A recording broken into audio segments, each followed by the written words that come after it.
যে দুর্নীতি তৃণমূলের আমলে আবাস যোজনা থেকে শুরু করে ইত্যাদি ইত্যাদি বহু দুর্নীতি, এই দুর্নীতি যারা করেছে সেই দুর্নীতির টাকা এইখানে স্টোর করা হয়েছে।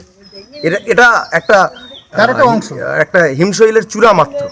80 লক্ষ টাকাটা হিমশৈলের চূড়া মাত্র। এরকম কোটি কোটি টাকা এদের আছে। এইটা আমাদের পুলিশকে আমরা বলেছি। আমরা আশা করব পুলিশ এই ঘটনার সঠিক তদন্ত করে এর পেছনে কারা আছে, এবং এখানে আমাদের বাদুড়িয়া পৌরসভার ছাপ্পা ভোটে জেতা যে চেয়ারম্যান দীপঙ্কর ভট্টাচার্য এর পেছনে যদি থাকে তার সঠিক তদন্ত করে তাকে গ্রেপ্তারের দাবি আমরা পুলিশের কাছে জানিয়েছি।